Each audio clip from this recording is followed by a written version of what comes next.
아멘. 기도드리겠습니다. 살아계신 우리 아버지 하나님 감사합니다. 오늘 시간에 하나님의 거룩한 예배를 드리게 하셔서 감사합니다. 우리가 매일마다 하나님께 산제사를 드리고 매일마다 주님께서 부활의 영으로 주님이 이스라엘 백성들이 그렇게 원하고 기다리고 또 기다리고 대망했던 예수 그리스도의 영원한 천국, 영원한 생명, 영원한 예배를 우리는 날마다 숨 쉬는 가운데 하나님을 예배하고 하나님의 천국 가운데 있게 하심을, 예배 가운데 있게 하심을 감사합니다. 하나님, 오늘 이 시간에 일주일에 또 다시 전일을 놓고 하나님께 예배드리는 이 가운데 우리 주의 성령께서 특히 하나님의 기쁨과 영광이 예배드리는 머리 위에, 가정 위에, 처소 위에, 이 장소 위에 임하여 주시옵소서. 인간들과 모이는 인간들 모임이 되지 아니하고 우리 주 성령께서 지휘하시고 오케스트라의 지휘자가 되시고 인도하시고 하나님께 영광을 돌리며 우리에겐 성령의 기쁨과 능력과 천국의 소망으로 하나님을 채우시고 오늘 시간에 치료를 받아야 될 자들, 또 하나님 아버지 응답받아야 될 자들, 믿음이 없어서 믿음의 아버지는 다시 힘을 받아야 될 영혼들, 하나님의 모든 영혼들을 이 시간에 일으켜 세워주셔서 우리 주의 성령의 신이 나타남으로 우리 예수 그리스도의 보혈이 실제 하나님 이 장소에서 우리 예배 속에서 나타나고 하나님의 영광이 드려지는 귀한 예배 되게 해 주시옵소서. 예수님의 이름으로 기도드립니다. 아멘.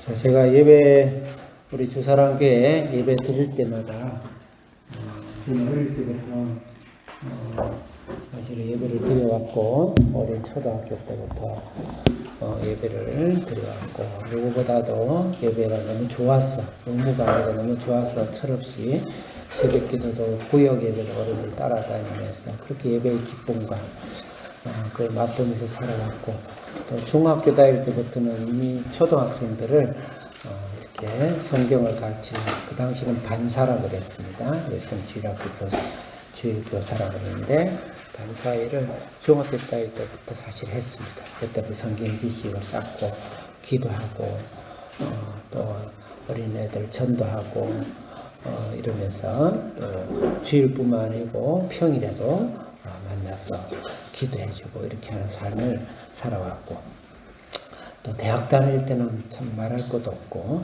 CCC 간사하면서 학생들하고 24시간 먹고 자고 하면서 사실의 천국의 삶을, 예배의 삶을 사실은 굉장히 깊이 있게 살아왔습니다. 그 삶이 가장 행복하고 그 삶이 가장 가치가 있고 그리고 또 그렇게 예배를 향해서 그렇게 드리는 삶이 오히려 이 세상에 가장 가정적으로나 인생적으로 또 우리가 그렇게 필요한 물질적으로도 빈관 없이 하나님이 채우고 넘치도록 주시는 것을 저는 많이 경험했습니다. 그래서 인생 속에 예배의 즐거움을 알고 또 예배의 가치를 알고 예배의 열정이 살아있는 사람은 반드시 인생을 성공합니다. 영역 간의 모든 면에서 성공합니다. 그래서 그런 성공인데 우리 주사랑교회가 어떻게 이제 온라인 예배를 드리다 보니까 전국에서 우리 이제 한비전에 우리 학생들은 매일 보니까 너무너무 좋아요. 너무 좋고 같이 울고 같이 웃고 같이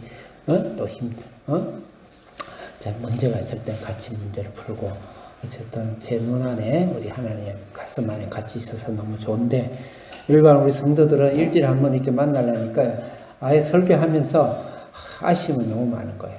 이 설교 한 몇십 분 하고 이분들하고 또 헤어져야 되는데 참 이걸 어쩌나 이걸 어쩌나 그 생각이 아쉬움이 사실은 몇백 프로가 있어요. 하면서 여러분들은 한 번 보는 것도 너무나 감사하지만 우리가 예배와 인생과 신앙의 정체성을 잘 알기 때문에 너무 아쉽다. 그 다음에 너무 내가 안타깝고 미안하기도 하다. 이런 마음을 가지면서 여러분 저희들과 같이 한 배를 탔기 때문에 앞으로 일주일에 한 번 예배뿐만 아니고 평일에도 하나님을 사랑하고 사모하고 그 다음에 아닐 때는 제가 상담하고 기도해드리고 우리 한비전 애들을 제가 거의 오전에는 한비전 학생들 상담을 하고 있기 때문에 영적으로도 생활적으로 그렇게 삶을 연결해 가서 천국까지 제가 잘 견인해 드리고 여러분들은 굉장히 거기에 좋은 신앙으로 추진의 신앙으로 갈 수 있도록 끌고 그렇게 할 수 있는 우리 주사랑교회가 되기를 진심으로 바랍니다. 그래서 2023년부터는 이제 여러분들의 큐티를 실제 우리 학생들로 할 수 있도록 여러 가지 기술적인 거, 방법적인 것을 이제 제가 이제 준비를 해서 큐티를 하면서 매일마다 영적으로 호흡하고 나누고 쉐어링하고 좋은 것은 하나님께 찬양하고 또 어려운 것은 서로 중보하고 할 수 있는 삶 자체가 같이 예배로 엮이는 그런 교회까지 그것이 진정한 교회니까 그렇게 목표를 하고 있습니다. 그래서 어쨌든 항상 설교를 하면서도 여러분에게 다 하지 못한 이런 아쉬움과 또 서운함과 또 되게 미안함을 갖고 설교를 하지만 또 이 설교 시간을 통해서 우리 주의 성령께서 최소 일주일 동안 여러분들이 힘을 다해서 하나님 예배하고 기도하고 영육으로 하나님 복을 받는 그런 삶이 되는 귀한 말씀이 되도록 기도하는 바입니다. 오늘은 30장 말씀입니다. 이사야에서 30장 조금 시간이 된다면 31장까지 오늘 좀 사투리 말로 후딱 좀 읽고 했으면 좋겠지만 안 되면 안 되는 대로 이렇게 해서 30장과 31장은 같이 연결된 장이다. 애굽 이야기입니다. 애굽 이야기. 그래서 제가 제목을 애굽의 경향성이다. 위에 화정상 위에 적어놨죠. 맞네. 애굽의 경향성을 극복하기. 제목이 그렇습니다. 애굽의 경향성 좌우 말씀을 들을 때 이 앞에 이사야 앞장에 18장, 19장, 20장 구스와 애굽의 말씀을 할 때 한번 기억을 해보시기 바랍니다. 애굽의 경향성, 그쪽으로 가고자 하는 과거를 돌아가고 그쪽으로 가고자 하는 지향성을 말하는 거죠. 그런 경향성, 다시 말해서 육체의 본성으로 구원받았지만 자꾸 육체의 본성대로 제 본성대로 따라가려는 내 안에서의 아픔, 내 안에서 싸움이 있다. 그것을 어떻게 극복할 것인가? 다시 한번 거듭해서 30장, 31장에서 말씀을 건면하고 있다. 이렇게 받아들여지면 일단 성경이 큰 그림이, 통그림이 그려진다는 것이죠. 그리고 구절 절절히는 설왕설래 시시비비는 그때 가서 또 말씀을 묵상하면서 각자 은혜를 받도록 하고 전체 그림에서 이사야는 하나님 주신 분명한 목적이 있습니다. 단지 애굽이라는 스토리가 나온 역사적 전개, 역사적 히스토리만을 가르치려고 여기서 준 게 아니에요. 창세기는 창조의 원리를, 창조의 어떤 창조 과학을 가르쳐 주려고 적은 성경이 아니라는 것이죠. 물론 그것이 전혀 제외될 수는 없지만 하나님께서는 성경을 주는 중요한 것을 크게 세 가지를 이야기할 수 있습니다. 큰 산맥을 한번 생각해 보세요. 우리나라, 제가 지금 시간 없어서 우리나라 산맥을 아직 제가 검색을 못 해봤는데, 예전에 제가 또 중학교 때 제법 공부를 제법 했어요. 모르는 것 빼고 다 알았으니까. 그때 보면 세계의 산맥이, 우리나라 큰 산맥이 있는데 태백산맥이 있고, 또 뭐 지금 그걸 내가 이게 좀 파악해 온다는 게 상당히 깜빡이었어요. 그래서 나중에 저희 무시감을 지적하지 마시고, 얘를 나중에 보세요. 등뼈 같은, 우리 척추 같은 큰 남북을 잇는 태백산맥입니다. 그 다음 거기서 갈비뼈처럼 중간 허리를, 또 아래를, 다리를 잇는 그런, 가로지르는 산맥이 있습니다. 이게 노령산맥인지 소령산맥인지 또 차령산맥. 그래서 그냥 이렇게 우리끼리 그냥 약속을 합시다. 태백산맥, 노령산맥, 차령산맥이다. 아마 차령산맥이 하면 지리산 쪽일 거예요. 노령인지 소령인지 모르겠는데 그 산맥은 아마 중부 여기 대전 그쪽 계룡산 그쪽으로 내려가는 산이 아니겠는가. 제가 그냥 감각적으로 말합니다. 조금 나중에 찾아보면 뭐 그 말이니까 큰 3대 산맥이 있다. 우리나라를 전체 빼대로 구성하고 있는 그것은 바로 세 가지 하나님이 우리를 위해서 성경을 주실 때 세 가지 뼈대를 갖고 있는데, 등뼈 같은 하나님이, 예수님이 이 땅에 오셔서 우리 죄를 위해서 제물로 죽으시고 우리 죄를 대속하셨다는 구속사죠. 구속사고 그 구속사 안에서 갈려 나오는데 그것에 의해서 하나님 나라라는 개념으로 성경을 또 쭉 풉니다. 또 하나는 언약이란 개념으로 성경을 쭉 풉니다. 그게 3대 산맥이다. 같은 의미예요. 좌에서 보나 위에서 보나 아래에서 보냐, 삼변에서 삼각형이면 세 개의 변이 있죠. 세 개의 변에서 보듯이 하지만 그의 중심은 구속사입니다. 그래서 구속사냐, 그 또 다른 측면에 있어서는 그것이 하나님 나라냐, 또 그 다른 측면에 있어서는 또 그것이 언약이냐. 구속사를 이루기 위해서 이룬 그 결과의 목적이 바로 하나님 나라입니다. 그걸 천국이란 말하죠. 마지막에 새하늘과 새 땅이 임하죠. 그 천국. 예수님 오심으로써 이미 구속하심으로써 우리는 이미 하나님 나라가 이 땅에 이미 이루어졌어. already. not yet. but not yet. 그렇지만 아직까지 완전한 천국은 기다리고 있다. 그런 의미예요. 그 다음에 그것을 전개하는 구속과 하나님, 구속으로서 하나님 나라를 이루어가는 것에 대한 과정, 방법론을 이야기한 것이 바로 언약이다. 그런 이야기입니다. 세계의 관점에서. 성경 항상 그런 관점에서 성경을 전체 봐야 된다 이 말이에요. 30장 되면 애국이 이 당시 역사적으로 정치적으로 해서 이렇게 됐구나. 그렇게만 해석하면 안 된다 이 말이죠. 그 말씀을 지체하고 전개하기 위해서 지금 이사야 30장도 주셨다 이 말이죠. 그 다음에 세 개의 강이 있어요. 대하가 큰 강이 있는데 그걸 세 개의 법이라고 해요. 큰 강이 있는데 구속을 이루는데 세 개의 강이 있는데 바로 제사법입니다. 제사법. 예수님이 십자가 제물로 반드시 죽으셔야 돼. 그래서 제사법. 제사가 그렇게 많은 거. 동물이 양과 염소와 소가 그렇게 많이 고통 속에서 비명 속에서 피를 튀기면서 죽어갔죠. 그래서 예루살렘 성전은 그 거룩한 곳이 아니에요. 피 비린내가 진동하고 죽음의 아우성이 깃든 곳이 예루살렘 성전입니다. 그걸 너무 우리가 단지 물리적으로 외관적으로 아름다운 것이 아니죠. 그러니까 그 뭐냐면 피의 제일삭선 피로서 죽음이 대가죠. 예수님이 죽으신 것이죠. 거의 큰 강물을 흐르고 그것으로 인해서 두 번째는 도덕법이 있습니다. 도덕법이 우리가 예수를 구원을 받고 난 이후에 우리는 하나님 형상의 씨앗이 우리 속에 심겨진 거예요. 그게 십계명이 우리 속에 심겨진 것입니다. 그래서 십계명을 사랑하고 하나님의 말씀을 취향해가는 경향성이 우리 속에 있다는 거예요. 애굽이 아니고 하나님의 하나님 경향성이 우리 속에 생긴 거예요. 그래서 그걸 바로 성화라고 그래요. 그걸 도덕법이라고 그래요. 그래서 예수를 믿고 난 이후에는 퉁쳐서 구원파처럼 예수 믿으면 이제 아무렇게 행동해도 된다. 그럼 굉장히 적그리스도 같은 이야기죠. 그렇지 않습니다. 예수를 믿고 나면 내 안에 우리 부모의 유전자가 있듯이 예수님이 새로운 생명의 유전자가 생겨서 하나님의 말씀을 사랑하고 하나님의 말씀을 너무너무 심하고 입맛에 꿀맛처럼 여겨지고 그렇게 하면서 달고 오매한 주님의 말씀을 행하여 또 잘못했을 때 하나님께 회개하고 무릎 꿇고 회개하면서 하나님의 거룩한 성품을 내 안에 육체의 본성을 이기고 해나가는 그런 도덕법, 그 성화법이죠. 그 성화법을 모르기 때문에 오늘날 신학적으로 굉장히 문제가 많아요. 한번 구원받으면 구원이 좀 맞지만 구원받았으면 우리 행함은 절대 없다. 그건 잘못된 이론이 나오는 거죠. 세 번째로 큰 강이 대하가 흐르고 있는데 그것은 바로 시민법입니다. 오늘날 현대교회가 가장 많이 도외시하는 법이 아니겠는가.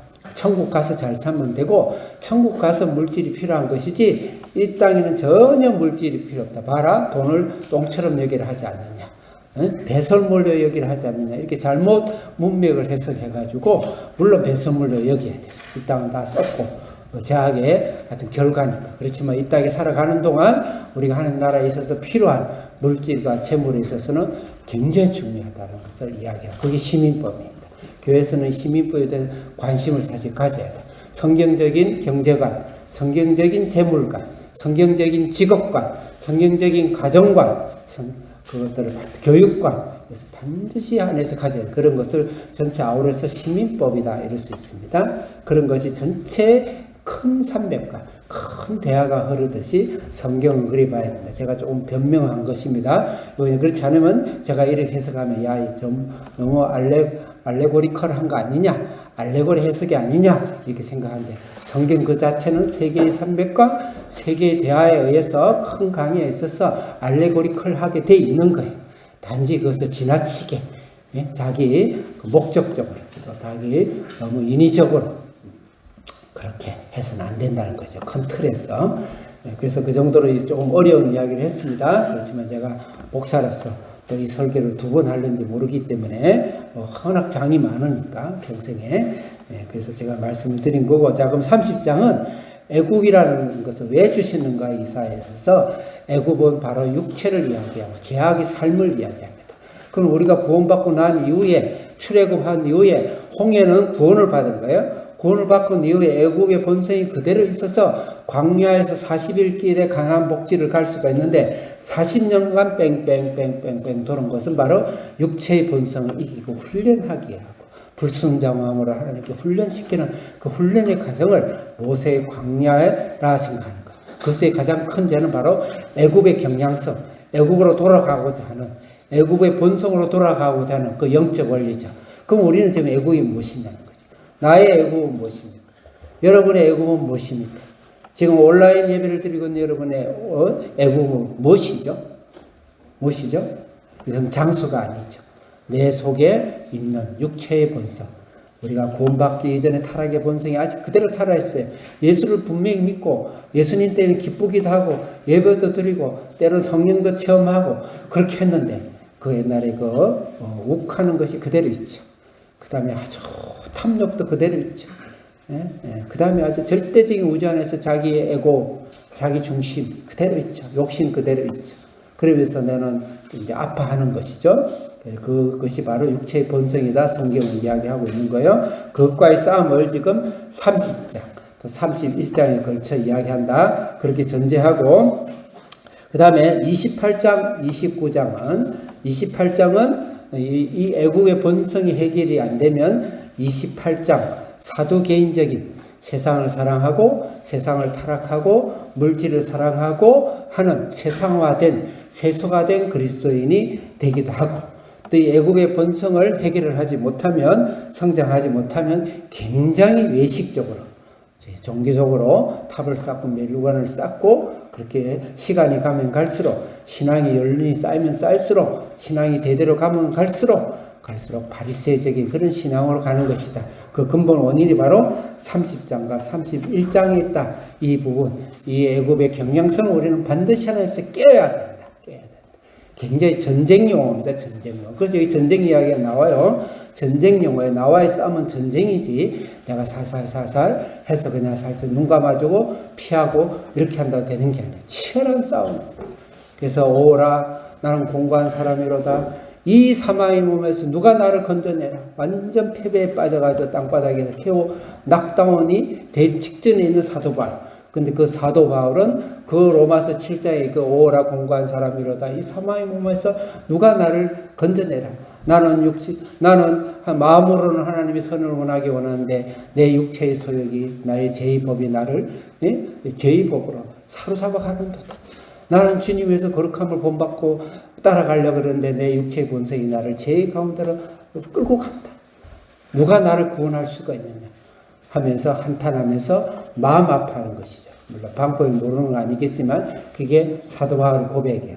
그럼 이 사도 바울의 고백은 언제 시작이 되어졌는가? 사도 바울이 3차 전도 때 고린도에서 마지막 전도를 마무리하고 로마로 압송되기 결단하기 그 직전에 쓴 로마서에서 나온 말씀이에요. 이 말은 무슨 말이죠? 사도 바울의 전성기가 다 지나고 신앙 안에서 우리의 주는 지금 여러분이 읽고 있는 이런 성경 사도 서신의 그 많은 부분을 쓰고 난 이후에 사도 바울이 그때 이게 고백한 거예요. 그때 고백. 예. 그러니까 이 말은 뭐냐면 우리의 육체와의 싸움은 끝이 없는 것이다. 종지부가 없는 것이다. 주님 앞에 거룩할 때까지 우리는 끊임없는 싸움과 성숙에 우리는 과제가 있고 우리의 미션이 있는 것이다. 그 말씀을 드리는 거예요. 자, 제가 조금 서론이 길어서 그냥 모든 걸 다 생략하고 여러분들의 그 문단금을 일단 보겠습니다. 문단금 1절에서 7절. 그래서 이 경향성을 극복하기 위해서 이 애굽의 30장에서 하나님이 어떤 메시지를 주셨는가? 1절에서 7절은 하나님께 묻고 구해라. 네 육체가 생각나는 대로 그 다음 배운 지식대로 지혜대로 또 육체의 경험대로 또 생각이 떠오르는 대로 또 지시하는 대로 하지 마라. 일단 머물러라. 잠깐만 해라. 잠깐만 하고 하나님께 물어라. 그리고 하나님을 의지해라. 거기서부터 신앙이 애국의 경향성을 극복하고 하나님의 거룩함으로 쫓아가는 거예요. 두 번째로는 8절부터 14절에는 아픈 말씀도 들어라. 내 몸에 좋은 것만 먹지 말라는 것이죠. 내 입맛에 좋은 것만 편식하지 말라는 것이죠. 영적으로도 나를 편안하게 하고 나를 위로만 하고 나를 그냥 살살 달래주고 잘못됐는데도 고칠 생각은 안 하고 그냥 나를 그냥 눈 감아주는 그런 말씀만 들으려 하지 말고 아픈 말씀도 들어라. 아픈 말씀도 들어라. 하나님의 말씀은 육체의 본성을 아프게 합니다. 하나님의 말씀은 육체의 본성을 아프게 합니다. 하나님의 말씀을 읽고 내 마음이, 내 자아가, 내 에고가, 내 본성이 아프지 않으면은, 마음이 아프지 않으면 그분은 조금 문제가 있는 것이죠. 하나님의 말씀을 듣고 내가 그렇지 못한 것에 대해서 회개하고 때로는 부탄스럽기도 하고 아프고 그런 거예요. 그 말씀. 그걸 받아야 되니까. 그걸 받아야 돼. 배에는 쓰나, 입에는 다나, 배에는 쓴 말씀을 받아야 된다. 그렇게 하지 않을 때는 우리는 반드시 사두개인적인 신앙으로 시간이 가면 갈수록 바리새인 인간으로 우리는 바뀌게 된다. 그 다음에 세 번째로는 조용히 성령의 인도를 받아라. 조용히 떠들지 마. 육체의 특징은 떠들어요. 말도 많고요. 화려하고요. 막 소리도 크게 내고요. 나중에 목사님이 앞에 또 말씀을 구스 이야기를 하고, 구스와 애국은 같은 묶음이에요. 구스는 애국의 왕조입니다. 구스의 특징이 뭔지 알아요? 나중에 읽어보겠지만 시간이 없으면 안 읽겠어요? 구스의 특징은 날개짓 소리에 막 시끄럽습니다. 그 다음에 배를 만들어가지고 배를 띄어서 사신을 계속 보냈습니다. 빠르게. 그 말은 뭐죠? 육체의 충동이죠. 시끄럽습니다. 육체의 충동들입니다. 그러지 말고 빠르게 육체의 본성에 의지하고 그 충동화하지 말고 성령의 인도를 받으라. 하나님의 음성을 들어라. 성령의 인도를 받으라. 네 번째로는 아름다운 열매를 맺는다. 반드시 우리 안에는 천국 갔으면 나그네 아니고 이 땅의 나그네를 경험해야 됩니다. 믿습니까? 우리 온라인 성도님도 믿습니까? 이 땅의 나그네를 경험하셔야 됩니다. 이 땅의 주님의 치료하심을 경험하셔야 됩니다. 성령을 기쁘게 하시고 성령의 축제로 경험하셔야 됩니다. 하나님 살아계심에 우리가 엎드려서 하나님을 경배하고 하나님을 감사하는 그 살아있는 신앙, 살아있는 간증이 많아야 됩니다. 그런 열매에 대해서 마지막 절까지 이야기한다. 그렇게 보고 이제 바로 본문으로 들어가겠습니다. 쭉 읽어야 되니까. 자, 1절부터 7절까지는 항상 먼저 문단구본 농사를 짓기 전에 농지 정리를 잘 해야 돼요. 농지 정리를 잘 반듯반듯하게 잘 하듯이 이 말씀의 농지 정리를 잘 해서 문단구본을 잘 해놓고 거기에 있는 내용을 파악하면 뜻이 명료해지는 거예요. 자, 30장 1절부터 7절이지만 1절 읽겠습니다. 시작.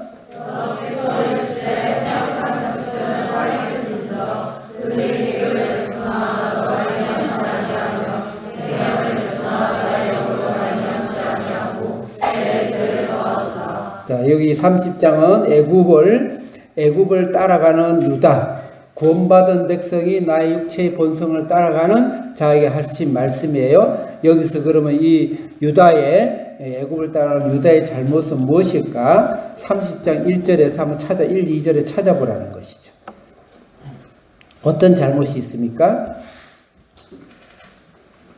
개교와 자기의 맥락을 의지하고 나의 영을 의지하지 않고, 그 다음에 2절에 보면 무엇에 묻지 않는다? 2절의 끝부분에 나의 입에 묻지 않는다. 하나님의 영을 의지하고 하나님의 입에 묻지 않고, 자기의 개교라는 것은 자기의 경험입니다. 자기의 맥락은 자기의 의지입니다. 자기의 결정이죠. 자기의 계획과 지혜와 경험과 자기의 결정으로 무조건 인생을 살아가는 것. 하나님 뜻과 아무 상관없이 육체의 본성이 내가 공부한 서울대학의 학벌, 또 내가 그동안 잘난 나의 외모의 능력, 나의 힘으로, 나의 또 경험으로, 내가 사회적 경험으로, 나의 사업의 경험으로, 그 경험으로만 하나님을 전혀 의지 않고 살아가는 그런 사람에 대해서, 또 더 나아가서는 내 안에 타락된 육체의, 그게 결국 가면 육체의 본성이죠. 살아가는 그런 자들이 잘못된 것이죠. 그래서 나의 영이라는 표현은 성령 하나님을 말하는 것이죠. 나의 입이라는 건 하나님의 말씀이죠. 하나님의 말씀을 의지하지 않는 그런 제약은 나중에 바리새인과 사두개인 같은 신앙이 된다는 것을 말씀하는 거예요. 3절 같이 읽겠습니다. 시작.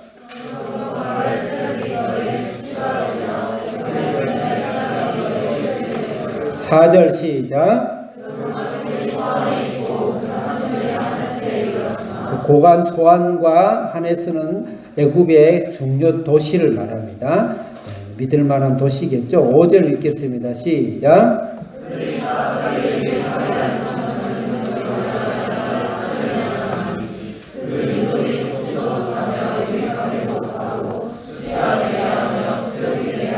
한 번밖에 없는 인생인데 자기가 가져온 육체의 본성대로 육체대로 그렇게 자기 힘대로 자기 에고와 중심대로 또 특히 예수를 믿고 난 후에 그렇게 사는 것은 더 억울하고 더 불행한 것이죠.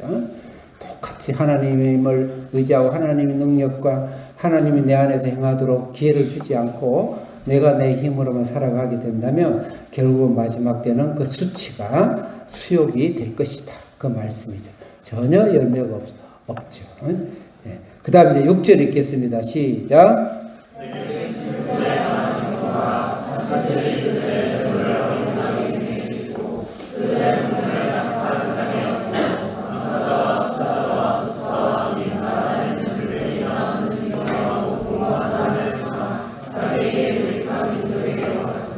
네, 여기서 네겝 짐승들이 경고라 이 말은 사신들을 이 애굽이 아수르가 공격해 들어왔어요. 그래서 사면 초가에 몰려 있을 때 인간적인 힘으로 하나님을 자기들이 열심히 싸우고 뭐 애굽하고 같이 동맹을 맺을 수도 있어요.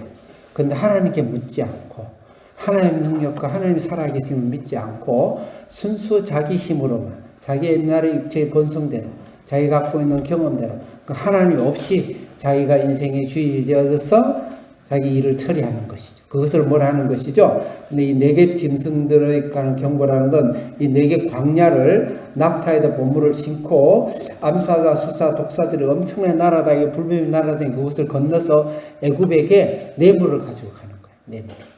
애굽에게 뇌물을 바치는 거예요. 우리는 나의 육체의 뇌물을 얼마나 바치나요? 나의 육체를 위해서 나는 얼마나 뇌물을 바치고 있는지. 네? 그 불뱀 같고 사막 같고 사자 같고 독사가 우울한 나의 육체의 이 제2사망이 내 안에 있는 그 타락한 본성에다가 나는 얼마나 투자합니까? 얼마나 시간을 많이 투자하고 있죠? 얼마나 게임을 많이 투자하고 있나요? 또 그것이 좋은 공부를 하더라도 공부만 하버드대를 위해서 나는 얼마나 투자를 하고 있나요? 얼마나 뇌물을 나한테 바치고 있는가요? 그래서 그런 것을 생각하면서 하나님이 그 어려운 사막길을 건너서 지금 애굽에게 뇌물을 바치고 있는 모습에 대해서 하나님 책망하는 거예요.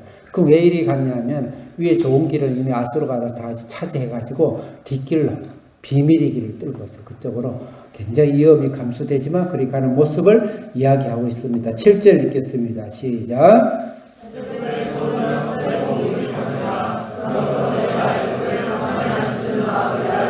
헛되고 무익합니다. 한 번밖에 없는 인생인데 우리가 절대 이래서는 안 되죠. 우리가 충분히 애굽은 헛되고 무익하다는 것은 우리가 주위에 있는 사람한테 물어보면 알고요. 우리 선조들이 살아간 거 보면 알고요. 이 세상 사람들 한 인생 한 세상 보면 이미 알아요. 그래서 그거 따라가지 말고 하나님 이 애굽은 가만히 앉은 라합이라 라합은 사탄과 용을 이야기하기도 하고 문자적으로 혼장담이라는 이야기도 하고 또 기생라합도 라합이라 쓰죠. 이것은 사실은 라합은 애굽은 하나의 영적 존재를 표현하고 있는 겁니다. 사탄이 육화되어 있는 거 그런 의미로 본다고 해도 과언이 아닌 것이죠. 자, 그래서 결론부터 이야기하겠습니다. 우리는 애굽을 나의 애굽, 나의 육체의 본성이 내 안에 구원받고 나오고 있는데 애굽처럼 버티고 있는데 아직까지도 그건 하나님의 큰 뜻 안에서 예수님 오실 때까지는 어떤 영문인지는 모르지만 하나님 우리서 육체의 본성을 두고 있어요. 그것을 따라서 내 육체 생각나는 대로 즉흥대로 내 그냥 꾀대로 내 경험대로 인생을 꼭 사지 마라. 그 중요하죠. 경험도 중요하고 학벌도 중요하고 다 중요해요. 근데 그것을 하나님 앞에서 하나님께 묻고 하나님을 주인으로 삼고 하나님이 이 일을 해주실 것을 하나님께 도구를 맡기고 나의 육체와 나의 지혜와 나의 학력과 학업과 돈과 모든 사업을 맡겨서 하나님이 이걸 해주시옵소서. 이렇게 해서 하나님이 살아계시고 하나님이 나의 주인이 되시고 하나님이 나를 살리는 영이시고 그걸 경험하는 그런 삶을 살아야 된다. 이 말이 바로 1절부터 6절까지 말씀이에요. 그럼 육체의 본성에 대해서 앞서서 이사야 18장하고 19장에 나온 것을 두 절씩만 보겠습니다. 우리 한길 선생님 애굽의 구스 18장 구스는 애굽의 왕조로서 또 다른 애굽을 이야기하고 있습니다. 1절 읽겠습니다. 시작. 2절 시작.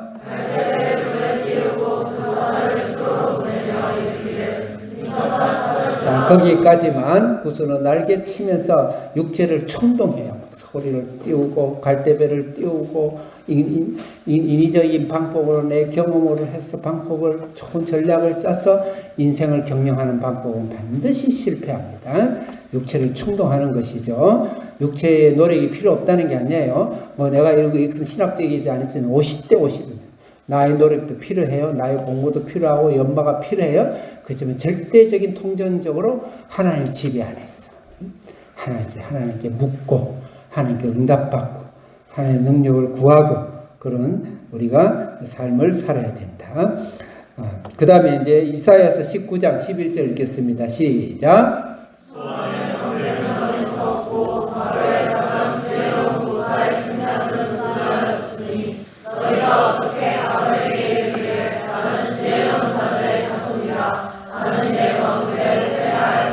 거기까지만. 이건 이제 애굽의 19장 20장은 애굽인데 애굽은 굉장히 지혜를 자랑했죠. 지혜를 자랑했죠. 그 지혜는 나중에 어리석게 된다. 그 세상의 지혜 또 내 안에 육체의 지혜 내가 육체적으로 쌓은 지혜 학력으로 쌓은 지혜만 의지하게 된다면 그 사람 인생에서 가장 어리석은 인생을 살게 되고 특히 하나님을 아는 사람이 그렇게 살게 되면 그만큼 억울한 것이었고 어리석은 것이 없다. 그 말씀을 이야기하고 있습니다. 그래서 여기서 우리가 구원 이후에 인생의 주도권을 하나님께 맡기자. 그 다음에 우리가 기도할 때 하나님께 내가 주세요 기도 이전에 하나님이 무엇을 말씀하시는지 하나님의 말씀을 듣고 구하자. 내 육체의 본성대로 주세요. 어린아이가 철부지아이가 그때는 모르니까 그렇죠. 어린아이 철부지아이가 깐나 떼쓰고 막 어제 때를 써요. 뭐 땅바닥에서 때를 쓰고 하듯이 그렇게 하지 말아라. 그 육체의 본성에 충실하지 말아라. 하나님의 뜻이 무엇인지 분별하고 하나님의 뜻을 묻고 하나님의 뜻에 맞는 그런 기도도 그런 기도로 우리 성숙해 가야 된다. 이렇게 그런 사람이 결국 영육으로 축복을 받습니다. 자, 두 번째로는 아픈 말씀도 들어야 우리가 애굽의 경량성, 우리 육체의 본성에서 성장할 수가 있다. 자, 8절 읽겠습니다. 시작.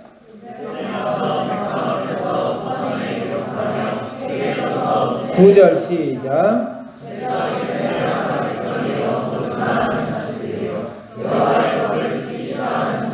육체의 소욕에 사로잡고 구원받은 이후에도 애굽의 경향성에 사로잡혀 있는 사람들이 하나님의 말씀에 대하는 태도를 한 보세요. 9절에 보니까 거짓말, 하나님 법을 듣기를 싫어한다.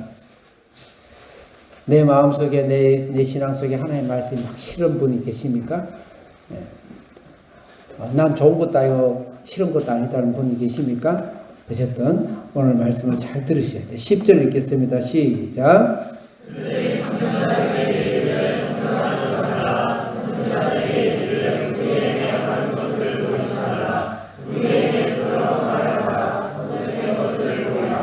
우리에게 선지자 말하지 말고 바른 말 하지 말고 아빠 엄마 잔소리 듣기 싫어요. 이제 그 말씀이죠. 하나님 앞에 하지 말고 나한테 부드러운 말과 거짓된 것만 보여라. 그러니까 나한테 잘 보이라.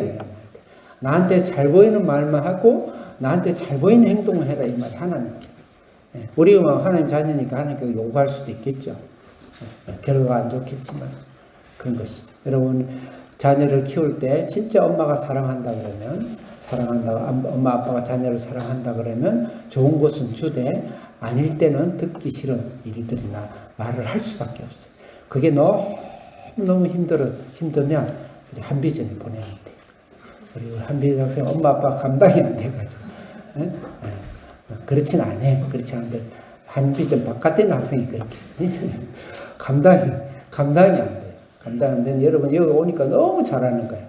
분명히 여러분 여기 잘하고 있는데 집에 가면 한 절반밖에 안 할 거예요. 엄마 아빠가. 다는 뭐 전부 다 안 하지는 않을 거고 여기 우리 한비전 학생 다 착하게 오겠다는 것 자체가 착한 거니까. 근데 분명히 절반만 할 거예요. 근데 부모는 사랑하기 때문에 부드러운 말, 거짓된 건 보이면 안 돼. 그런 것을 온실 안에 화초라 그러죠. 좋은 거 주라면 주고, 편식에 고기만 주라면 고기만 주고, 돈 주라면 돈 주고, 나 공부하기 싫어요. 그럼 그래 학교 가지 마라. 내 아파요. 그래 아이고 가지 마라. 공부하기 싫어요. 그래 공부가 인생 전부가 아니다. 그렇게 하면 나중에 인간적으로 어떻게 될까? 영적 원리도 똑같습니다. 하나님의 말씀이 나를 아프게 해야 돼. 그래 하나님의 말씀 들으면서 내가 죄책감이 있다는 건 구원받은 거예요. 죄책감이 있다는 거. 구원 못 받은 사람은 하나님의 말씀 있고도 전혀 죄책감이 없는 사람. 이중인격적. 하나님 앞에서 말이야. 죄책감이 없는 거예요. 그래서 죄책감이 많은 사람일수록 복이 있습니다. 믿습니까? 애통하는 사람은 복이 있습니다. 믿습니까? 의지할 데 없어서 나 같은 죄인이 어떻게 구원을 받을까? 나는 어디 가서 쓰임을 당할까? 나는 어디에서 이런 나 같은 사람이 또 어디 있을까? 하면서 자기 가슴을 치는 마음이 가난한 자는 복이 있습니다. 믿습니까? 굉장히 중요한 거. 그래서 하나님 앞에 우리가 못되고 잘 안 되고 아파하고 나는 왜 이거밖에 안 되는가? 내가 왜 또 그런 말을 또 했는가? 나는 이건 그냥 구제불능인가 봐. 이런 생각이 내 속에서 막 넘치고 나를 찢고 나를 가시나무 새처럼 찔러대고 하는 그 사람을 축복하는 사람. 하나님 앞에 무릎 꿇고 하나님 앞에 나아가고 하나님 앞에 나아간다고. 그리고 저 천국에서 하나님 나는 하나님 볼 자격도 없어요. 그렇게 해서 누더기 같은 옷을 입고 저 대문 바깥에 서 있을 때 얘야 이리 와라. 네가 바로 내 옆자리에 앉는다. 이게 하나님, 그게 예수님 말씀이에요. 부자가 나소라에 성경 읽어보세요. 하나님 그런 자를 사랑한 거예요. 완전한 자는 그 사람 완전한 게 아닌 거예요. 바로 애국의 경향성에서 똘똘똘똘똘 뭉쳐져 가요. 애고 중심으로 자기밖에 없는 그 자리에 하나님 자리에 자기가 똘똘똘 뭉쳐있는 그런 사람. 그래서 때로는 내가 실수하고 때로는 내가 허접하고 때로는 내가 목표를 정했는데 잘 안 되고 남들보다 이것도 안 되고 저것도 안 되는 것 같고 나는 맨날 실수하는 것 같고 나는 맨날 죄 짓는 것 같고 짓던 죄 또 짓고 나 같은 사람을 누가 쓸까? 하나님이 나를 사랑할까? 이런 마음이 들어서 슬피 우는 사람은 하나님이 사랑하는 아들아 사랑하는 딸아 그렇게 부르신다는 거예요. 그게 절대 필요한 것이다. 그게 바로 자 11절 읽읍시다. 시작.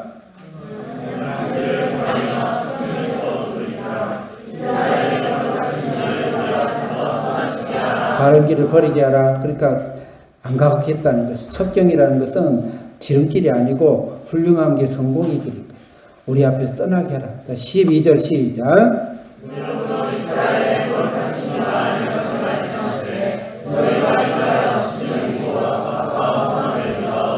13절 시작. 14절 시작.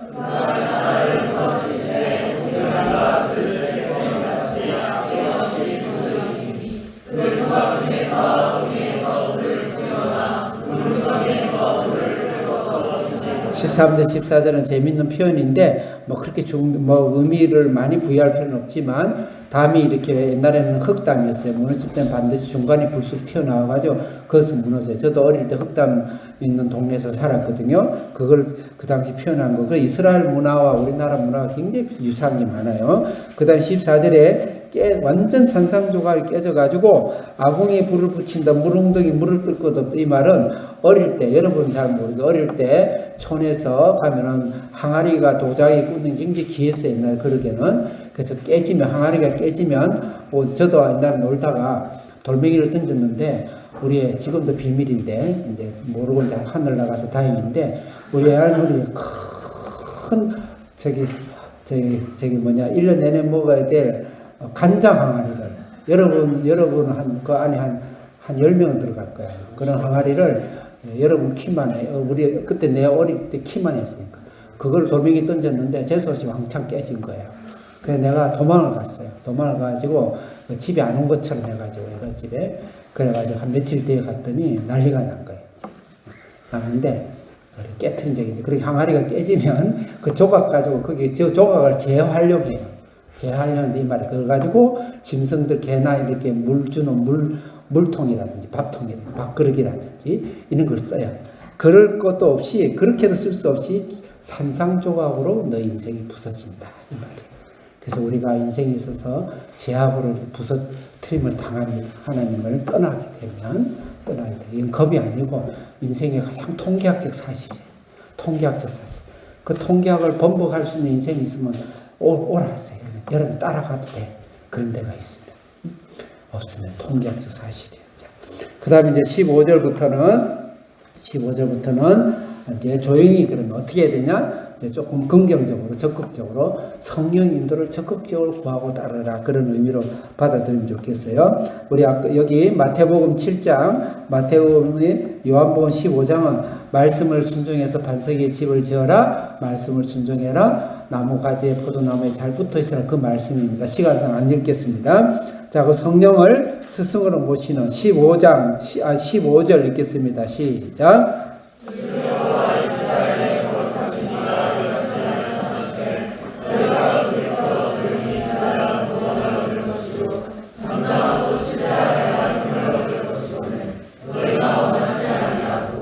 그래서 조용히 있고 잠잠히 있어 신뢰하라.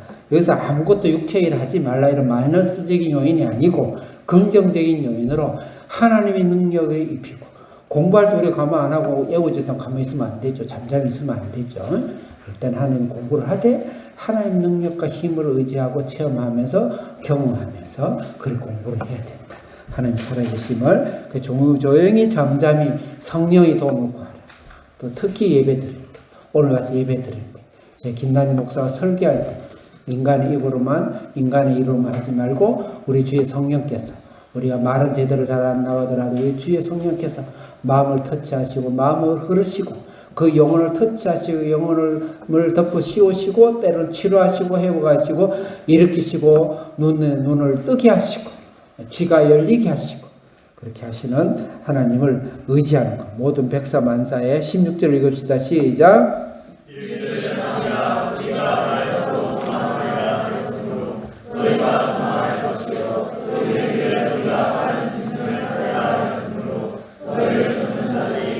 말 타고 도망가고 빠른 짐승으로 도망가고, 그게 빠르죠. 빠른 게 좋은 것 같죠. 즉흥적으로. 때로는 하나님의 성령은, 하나님의 일은 좀 인간의 눈에 볼 때는 느리게 보입니다. 그래서 인간의 육체의 능력만 신뢰하지 말아요. 말도 필요하고 짐승도 필요하죠. 때로는 도망할 땐 도망해야 되겠죠. 노력할 땐 노력하고 하나님을 의지하라 이 말이죠. 7절 시작. 다시 시작.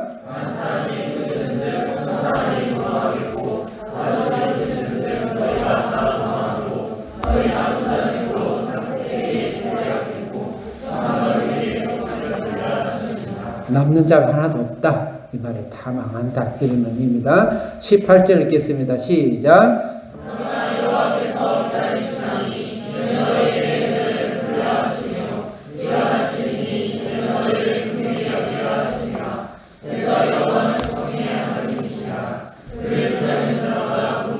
은혜와 긍휼이라는 단어에, 정의라는 단어에 여러분 귀 기울이시고 19절 읽겠습니다. 시작.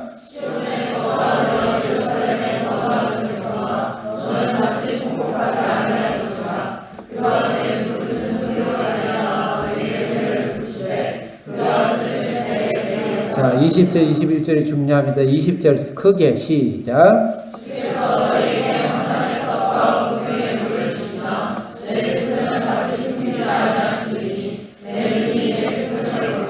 스승을 주고 승을 볼 것이다. 그 스승이 21절 시작.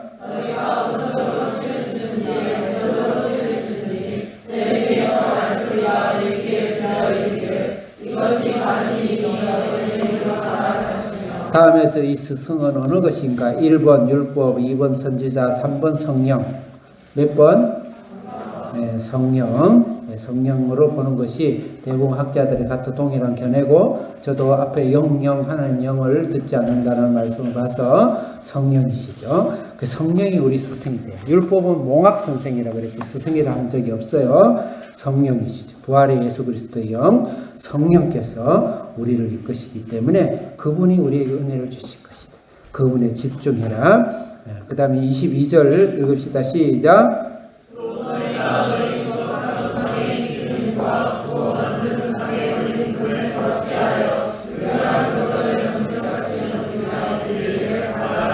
자, 그 22절까지는 성령을 의지하고 성령의 인도를 받고, 그것은 물질이든지 사업이든지 또 직장이든지 자녀 교육이든지 나의 신앙이든지 전도든지 저처럼 사역을 하든지 모든 면에 있어서 절대 성령을 의지하고, 아기를 키워서 육아든지 또 아기 키우는 것이든지 공부를 하는 것이 모든 것이 성령을 의지하라.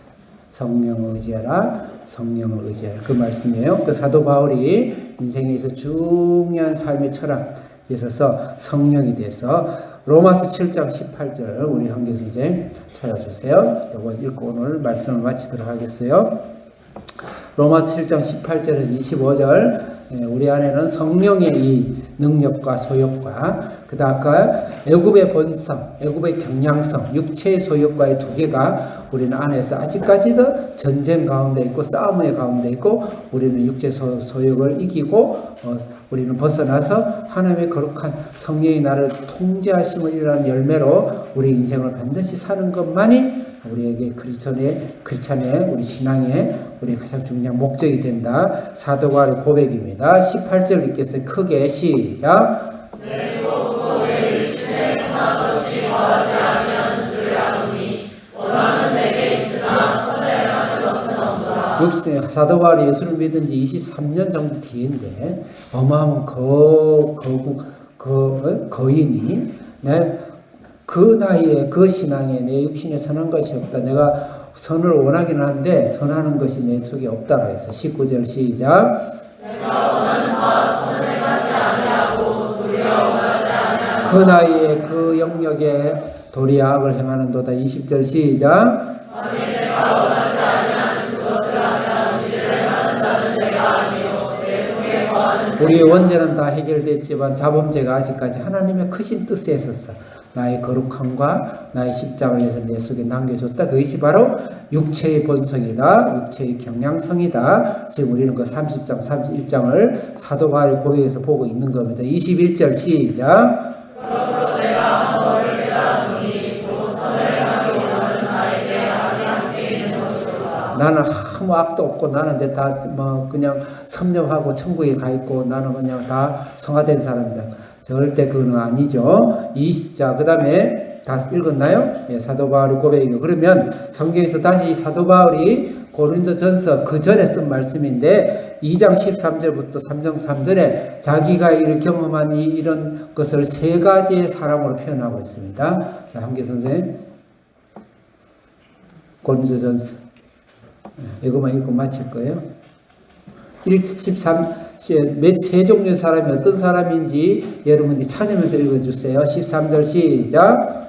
우리가 이것을 말하거니와 사람의 지혜가 가르친 말로 아니하고 오직 성령께서 가르치신 것으로 하니 영적인 일은 영적인 것으로. 자, 이건 서론이라 치고 14절 시작. 그에 속한 사람은 하나님의 성령의 일들을 받지 아니하느니 이는 그것들이 그에게 영적에 보이며 그것들은 그것을 알 수 없나니 그러한 일은 영적으로 분별되기 때문이다. 성령 일을 한 번도 받은 적이 없는 사람이에요.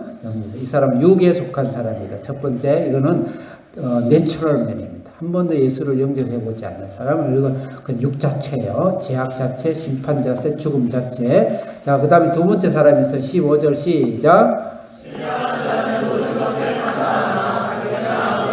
16절 시작.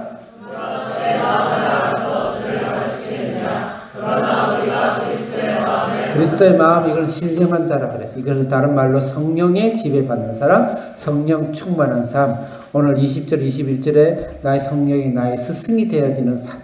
그 삶이 바로 성령의 사람이다. 신령한 사람이다. 성령의 사람이다. 같은 말이에요. 그 다음에 마지막 세 번째 사람이 있어요. 아까 육에 속한 사람, 육의 사람, 또 신령한 사람 나왔어요. 3장 1절 시작.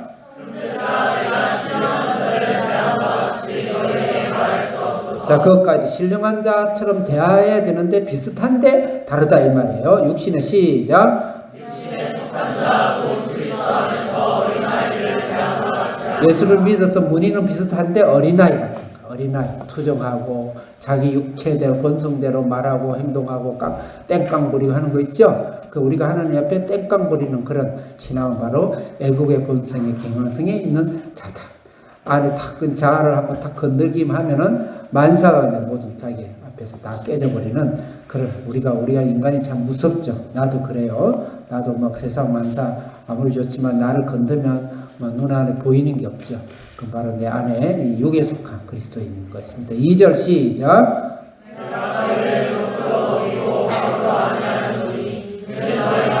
3절 시작.